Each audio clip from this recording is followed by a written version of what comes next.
आज कुछ भी हो सकता है। तो देखो कितनी दृढ़ निष्ठा सिखाए कि चाहे इन उंगलियों की पत्ती बना करके जला दो, तब भी दयानंद शक्ति कहेगा, हटेगा नहीं कभी। ये क्या, ये दृढ़ निश्चय होता है। और ये किसका दृढ़ निश्चय है बोलो? उसका दृढ़ निश्चय है ईश्वर विश्वासी का। वो कर ही नहीं सकता कभी गड़बड़। और ईश्वर पान नहीं होता है, वो 10-20 रुपए झूठ बोल जाता। ज्यादा बड़ी बात नहीं, छोटी बात पे ही झूठ बोलता और उसे अपनी चतुराई समझ लेता। तो ईश्वर प्राण नहीं होगा तो फिर क्या होगा बोलो? झूठा। ईश्वर प्राण कभी झूठा होता नहीं। सत्य स्वरूप रहेगा, सत्य स्वरूप रहेगा, उसे आनंद ही आनंद रहता है, तो होगा ही नहीं। और बोलो आगे क्या है? अहिंसा सत्य अस्तेय। ईश्वर प्राण नहीं होगा, अस्तेय कहते चोरी न करना। ईश्वर प्राण नहीं होता, वो चोरी करेगा, डरेगा ही। चोरी वही छोड़ देगा जो ईश्वर पर विश्वास करता है, चोरी करेगा ही। और चोरी कौन करेगा? जिसे ईश्वर पर विश्वास नहीं।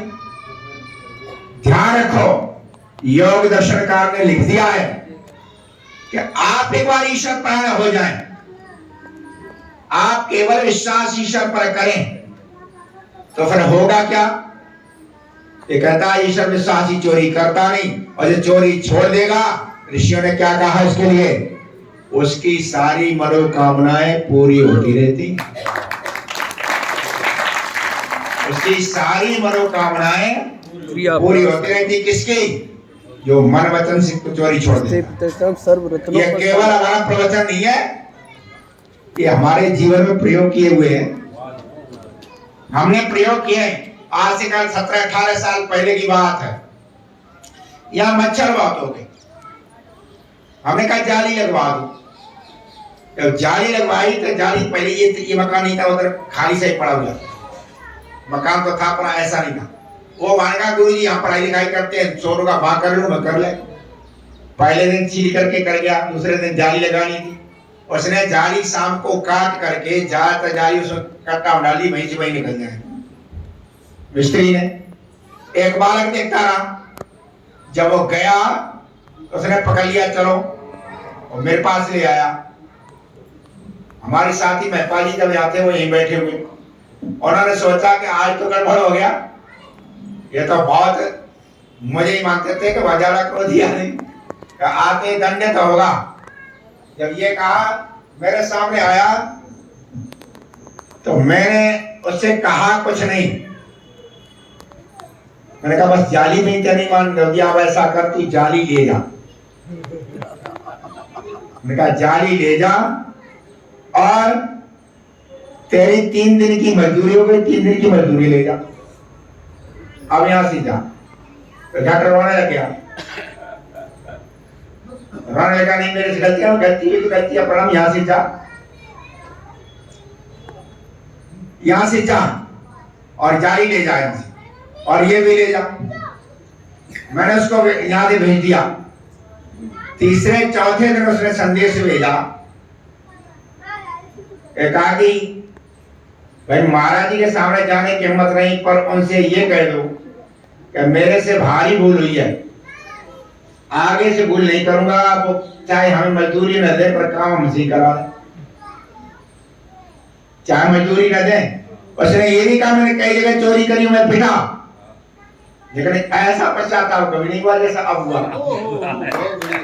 चोरी बहुत की, बेटा, पर असल एक बहुत बड़ी मार है। ऐसा पश्चाताप नहीं हुआ जैसे अब नींद नहीं आ रही। उनसे कह दो कि वो करा ले। मेरे पास आया, मैंने कहा देख, करा तो लूंगा मैं, और फ्री नहीं कराऊंगा, पैसे पूरा दूंगा, लेकिन एक ही शर्त पर ईमानदारी शर्त है। क्या? कि अब जीवन में चोरी नहीं करेगा। और मैं एक वचन देता हूं, तेरे बाल बच्चे भूखे मरने लग जाए, कुछ भी ना हो, तो फिर हमसे ले जाना अनाज, हमसे ले जाना, मैं दे दूंगा। चोरी छोड़ देना, पर अनाज हमसे, कपड़े हमसे, जो कोई कमी है मेरे से ले जा, चोरी मत करना। उन्हें पैर छू के माने, महाराज जी अब चोरी नहीं करे, हमसे कराओ। हमने काम कराया, सारी खिड़की लगा दी उसने। खिड़की लगाने के बाद में फिर उसे हमें पैसा दे दिया, वो चला गया। 5-6 महीने बाद लौटा। पैर छू करके बैठ गया, मैं उसे भूल भी गया। गुरु पहचान लिया, मेरे कहा नहीं, मैं नहीं पहचान। मैंने कहा ध्यान करो मैं वही चोर हूं। जब चोर का काल में कहा अब आ गया ध्यान, वही चोर जाली चुरा। और क्यों भाई, क्यों भाई मगर तू मतलब फिर आया नहीं कोई सामान लेने? तुम तेरे से मैंने कहा था कि चोरी छोड़ दे, कोई कमी पड़ी आगे, तू आया नहीं सामान लेने। तो क्या बोला कि सामान लेने आता ही कैसे, जब रास्ता इतना बढ़िया बना दिया। कहते जब से चोरी छोड़ी काम की कमी नहीं है। मैं फूफा नहीं वाला, जब से हमने चोरी छोड़ दिया आपके कहने से, कहते हैं मैं कुछ भी हो कुछ दिन से कर लिया, केवल ऊपर की चोरी नहीं, मन वचन कर्म से मैं चोरी छोड़ चुका हूँ। गुरु जी उस दिन के बाद में असली रास्ता आज मिला, अब मिल गया आपसे। मैंने कहा जाओ गुरु जी से जाकर के तो दक्षिणा दे रहे, दक्षिणा रहने दे ना महाराज, ले लो दक्षिणा। तो हमेशा ये ध्यान रखना, ऋषियों ने कह दिया है यदि ईश्वर परायण होकर के बढ़ते आगे, इन चीजों को छोड़ो, संसार की वस्तुओं को तुम इकट्ठा भी कर लोगे तो तुम्हारी साथ ही जाने वाली नहीं, सब छूट जाएंगे। फिर ऐसा घटिया सौदा करो, तुम ऐसा सौदा करो सब खो लिया, जो संपत्ति हमारी वो हमने खो ली। तो ईश्वर प्राण व्यक्ति होता है तो क्या होता बोलो, फिर चोर नहीं होता है। ईश्वर परायण व्यक्ति चोरी नहीं करता है, और ईश्वर परायण व्यक्ति फिर दुराचारी नहीं होता, सदाचारी रहता। और ईश्वर परायण व्यक्ति कभी भी अपरिग्रह कहते हैं ना, किसी ज्यादा चीज इकट्ठी कर लेना। ईश्वर परायण व्यक्ति ज्यादा चीज इकट्ठी नहीं करता ना, वस्तु ज्यादा इकट्ठी करेगा ही नहीं, और जहां उपयोगिता है वहां दे देता जाकर। ज्यादा वस्तु इकट्ठी नहीं करता, जहां उपयोगिता है वहां दे देता। अच्छा उससे करा ही नहीं जाएगा। मेरे जीवन की ये तो साक्षात ऐसा होता ही नहीं। यहाँ बहुत से लोग आते, श्रद्धा बहुतों की होती, लोई भेंट करेंगे, कपड़े भेंट करेंगे। आचार्य जी ने जिसे पहन लेना बड़ी श्रद्धा से लाई, श्रद्धा तो एक बार मैं पहन लेता हूँ, उसके बाद फिर दोबारा हम पे जितने कपड़े उतने ही रहते, फिर दरादर दान चलता रहता, कोई ना कोई याद रहता है, ये ले जा करके ये ले जा ना। मैं ज्यादा रखता ही नहीं, ज्यादा आए कि मैं हमने दान किए, ज्यादा आए कि हमने दान किए, हम अपने पास रखते ही नहीं ज्यादा। वस्तु ज्यादा रखने से ही गड़बड़ हो जाती। तो हमेशा ध्यान रखो, ईश्वर परायणता का मतलब क्या है, अपने जीवन में कल्याण का मार्ग खोल लेना। इसलिए ईश्वर परायण बनो। बच्चों में लगातार कहता हूं, साईं ने क्या कहा, चाहे विद्वान मत बनो और धर्मात्मा तो बन जाओ। विद्वान सब नहीं बन सकते, लेकिन धर्मात्मा बन सकते। सवेरे शाम को रोज बैठो, केवल प्रवचन सुनकर के ना जाओ, रोज बैठो। रोज बैठोगे तो आपका जीवन बन जाएगा। नहीं बैठोगे, ईश्वर से दूर रहोगे, तो ये ध्यान रखना, आत्मबल आता नहीं है, आत्मबल व्यक्ति का गिर जाता है। और जिसको जो रोज बैठता है उसने कहा आत्मबल बना रहता। स्वामी जानते किसी ने कहा क्या ईश्वर की स्तुति प्रार्थना उपासना करने से क्या पाप कट जाएंगे? दुखों से लड़ना, उन्होंने पाप नहीं करते, पाप तो भोगने पड़े, फिर क्यों करनी? तो साईं जान ने क्या लिखा कि ईश्वर की उपासना भक्ति करने से होता यह है कि अपने अंदर इतना बल आ जाता है कि पहाड़ के समान दुख भी राई के समान लगता है। और जब ईश्वर भक्ति नहीं होती तो राई के समान दुख भी पहाड़ लगने लग जाता। जब ईश्वर भक्ति नहीं होती तो राई के समान दुख भी क्या लगता है, पहाड़ लगता है। और ईश्वर भक्ति होती है तो पहाड़ के समान दुख भी राई के समान। हमेशा दुखों से बचने का यही उपाय है। आप कहीं पर भी कैसे ही परेशान है, कहां जाओ, कौन बचाएगा तुम्हें? मां बचाए कि तुम्हें वो माता चाह, वही माता है, वही पिता है, उसकी गोद में बैठो जा करके। तुम ही पिता, अपना दुख दुनिया मत कहो, क्या उसकी गोद में बैठ करके कहो प्रभु हमारी माता है, प्रभु हमारे पिता है। और इसलिए वेद का मतलब किसी कवि ने बड़ा सुंदर लिखा है ना, रहे मन निज मन, नहीं कहा है, रहे मन निज मन की व्यथा, मन ही राखो गोय, सोने अठले लोग सब बाट न ले है कोई। रहीम कहते हैं अपने मन के दर्द को ईश्वर को बताओ, दुनिया को मत बताओ। दुनिया उसमें सहायक नहीं होगी, उसमें मजाक उड़ावेगी। हमारे एक पुस्तक विक्रेता थे, किताब बेचते रहते, उनके घर में बहू आएगी गड़बड़। गड़बड़ जब आ गई तो बहू ने उल्टा सीधा बोल दिया। उसने कुछ कहा होगा, बहू ने कह दिया जा तेरे जैसे भड़ुआ कितने घूम रहे। अब बहू ने कह दिया जा तेरे जैसे भड़ुआ बहुत घूम रहे, तो बेचारे आए यहाँ और यहाँ बैठे, तो सामने एक पेड़ था उसके नीचे, बड़े दुखी आचार्य में पाजी वहीं बैठे, उनसे दुख पहले रो लिए। उन्होंने कहा भाई गृहस्थ का बहुत बुरा हाल है, और आज तो हमारी पुत्र ने हमसे ये कहा कि जा भड़ुआ यहाँ से। अब कहते मैं तो नींद आया जब भड़ुआ कही, तब वो दपना दुख रोए के और चले गए। यहाँ रहते थे, फिर मैं आया। अब मैं पाली तो फक्कड़ आदमी को ब्याया, तो उन्होंने कहा पता गिरती का हो। बड़े बड़े लोगों ने, यदि परिवार ठीक नहीं है तो बड़े बड़े लोग पछताए। रहीम ने लिखा है, रहीम तो बहुत बड़े अमीर भी थे, क्या रहीमन ब्याह ब्यादी है, सका तो ले बचाए, और पायन बेड़ी पड़त हैं ढोल बजाए बजाए। रहीमन ब्याह ब्यादी है, सका तो ले बचाए, और पायन बेड़ी पड़त हैं ढोल बजाए बजाए।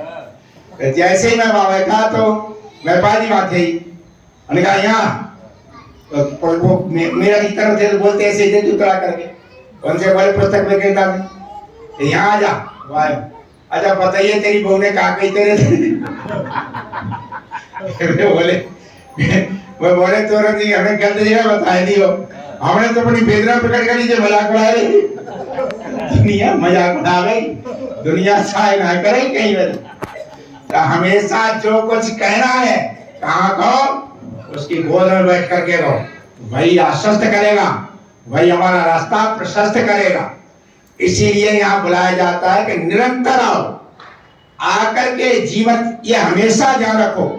संसार जिसे तो क्या, ये तेरे बच्चे यहाँ पर रहते, सब यहाँ रहते, और हम पूरी लगन से आपको भी करते हैं, बच्चों पूरी लगन से लगे, लेकिन अब अपेक्षा किसी से नहीं करते। अपेक्षा करना ही दुखों का कारण है। अपेक्षा किसी से नहीं है। अपेक्षा यदि आपने कर ली संसार से, कोई अपेक्षा, वही दुख है। अपेक्षा पूरी करेगा परमात्मा। और हमने अच्छो को दृष्टांत है ऐसे, गोस्वामी तुलसीदास ने कहा मन नहीं लगता था, मन दुनिया में लगे, और दुनिया धक्के खाई, तुलसीदास दर आई गए, तो तुलसी ने फिर एक पद लिखा मन को संबोधित करते हुए कि मन पछित है अवसर बीते। अरे मन पछताएगा, समय निकल रहा है। मन पछित है अवसर बीते, दुर्लभ दे पाय हरि पद भज, कर्म वचन और हित। मन पछित है अवसर बीते। और क्या लिखा, थोड़े छोटे नहीं, बड़े बड़े प्रस्ताव। सहस्त्र बाहु दस वदन आदिन को बचे न काल भली थे। सहस्त्र बाहु, रावण जैसे काले बजली से बच नहीं पाए, तू कहां बच जाएगा।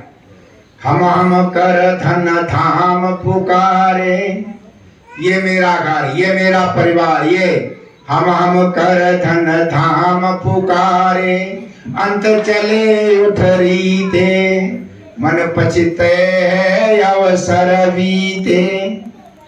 सुतवनिता आदि स्वार्थ रत, पुत्र कलत्र पत्नी सब पति, ये अपना अपना स्वार्थ है, आपके साथ है। साथ खत्म है, कोई साथ नहीं है। साथ खत्म है, कोई साथ नहीं है।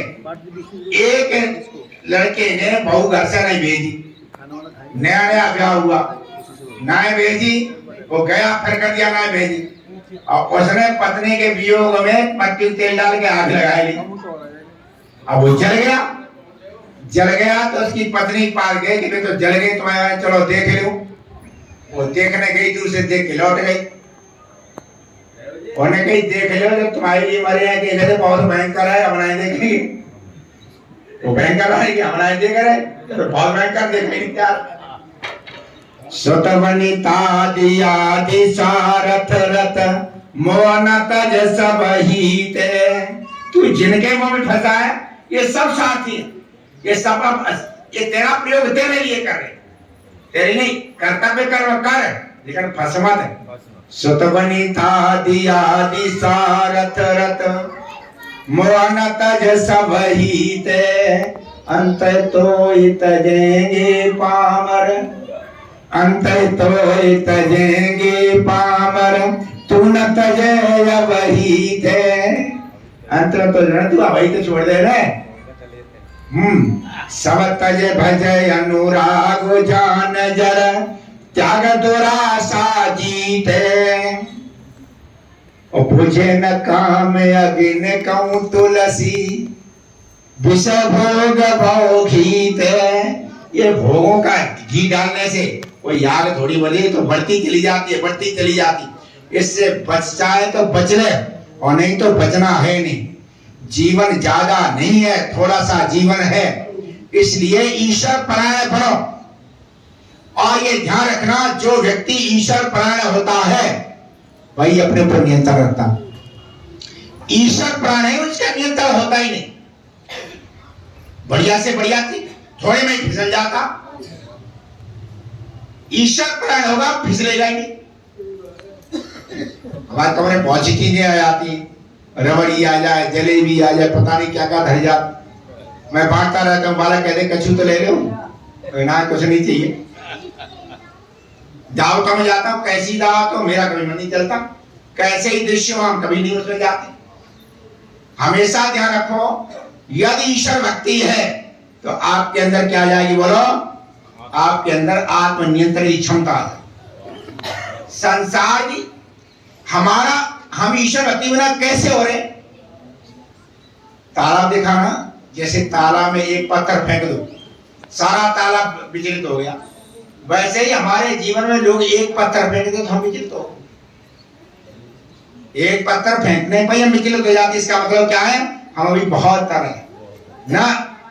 ईश्वर भक्ति ऐसा ग्रहण कर देती है कि संसार कैसा भी करता रहे, वो हमें विचलित नहीं कर सकता, हमें परेशान नहीं कर सकता। ये ईश्वर भक्ति का रूप है। तो क्या कहा? ईश्वर परायण बनो। अच्छा, ईश्वर परायण बनोगे तो दूसरा रूप क्या आ जाएगा, बोलो? दृढ़ता।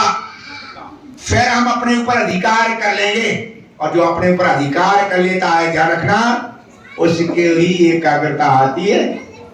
कहते मन नहीं लगता है ना, लगेगा ही नहीं। जो व्यक्ति ऐसा है, ईश्वर परायण है, ईश्वर परायण हमारे जीवन में क्या लाएगी? स्थिरता। और जो स्थिर होगा ना, उसका क्या हो जाता है? उसमें आ जाती है स्थिर बुद्धि, जिसे गीता में भगवान कृष्ण ने क्या कहा? स्थिर प्रज्ञ। और याज्ञवल्क्य जी ने क्या कहा? युक्त मना। तुम्हारा मन नहीं लगता ना, याज्ञवल्क्य कहते वो व्यक्ति युक्त मन वाला हो जाता, उसका मन लगता है। ईश्वर प्राण होगा, उसका क्या है? मन लगेगा। और जो ईश्वर प्राण नहीं है, उसका मन लगेगा ही। ईश्वर प्राण का मन लगता, कहते हैं युक्त मन होती, वो क्या हो जाता है? युक्त मन हो जाता। और जिसका मन युक्त हो जाएगा, उसका जो ईश्वर से ही मन युक्त हो गया, तो फिर क्या रह गया दुनिया में? ईश्वर में मन युक्त हो गया तो भाजले कितना भाजेगा, वो तो अनंत है। संसार की वस्तुओं में तो ये ध्यान रखना, संसार की जो वस्तुएं हैं ये सब क्षणिक है। आनंद क्षणिक होता है संसार का, और वैराग्य भी क्षणिक होता है। संसार के आदमी, अच्छा आपको बहुत बढ़िया चीज अच्छी लग रही, रसगुल्ला अच्छा लग रहा, रसगुल्ला मुंह पे धरो, आते ही स्वाद आ जाएगा। उसे तोड़ करके मुंह पर रखो, जैसे मुंह पे स्वाद आ गया, अब धरे रहो, उस पर स्वाद रहेगा? देखो, हाँ जीभ पे ही रहेगा, स्वाद खत्म हो जाता है। आई नहीं, आप धर के देख लेना, आप रसगुल्ला रख लो और तुरंत स्वाद आ जाएगा। फिर थोड़ी देर रखे रहो, स्वाद खत्म, स्वाद आती ना। एक बालक को बर्फी दे दी और थोड़ी थोड़ी के खा ले। ओके ऐसे कैसे खा रहा है देर तक स्वाद आवे।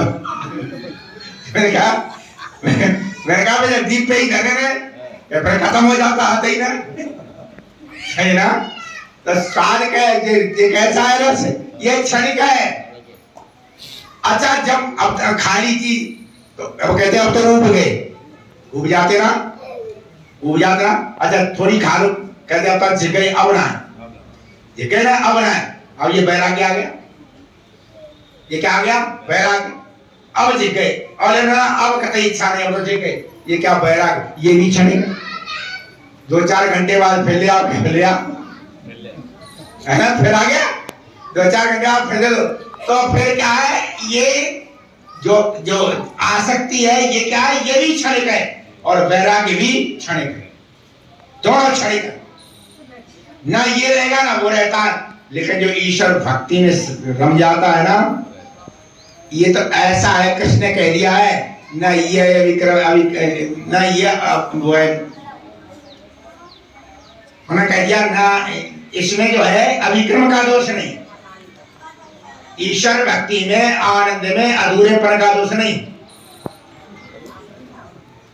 न प्रत्यवायो विद्यते, इसमें दोबारा की होती ना, इसका रस आ गया तो ये लगातार रहता लगातार रहता लगातार रहता। शराब पी लो, नशा आ गया, सवेरे फिर उतर गया। नानक ने बहुत बढ़िया बात कही है, बोधा नशा शराब का उतर जाए प्रभात। शाम को शराब पी पीनी, सवेरे उतर गई। नाम खुमारी नानका चढ़ी रहे दिन रात। और ये प्रभु की भक्ति का नशा है, ये ना उतरे। यदि ये नशा लग गया ना, यदि ये नशा लग गया, ये नशा लगा स्वामी दयानंद को, माँ बाप सब एक तरफ फेंके, सीधे कहाँ पहुंचा करे घर छोड़ करके। ये नशा लगा बुद्ध को, ये नशा बुद्ध को लगा तो महात्मा बुद्ध से महात्मा बुद्ध बन गए, मूल शंकर से नशीदान बन गए। जैसे ये नशा कर गया ना, उसका सारे जीवन उतरता नहीं है, ये लगातार बना रहता है नशा। और ये संसार का नशा ही तो उतर जाएगा, आज है कल नहीं है, कल है परसों नहीं है। लेकिन ये ईश्वर भक्ति का नशा ऐसा है, ये उतरता नहीं। नानक क्या किया, बोधा नशा शराब का उतर जाए प्रभात, और नाम कुमारी नानका चढ़ी रहे दिन रात चढ़ी रहे। ऐसी नाम कुमारी चाहो। चौधरी साहब विनोद जी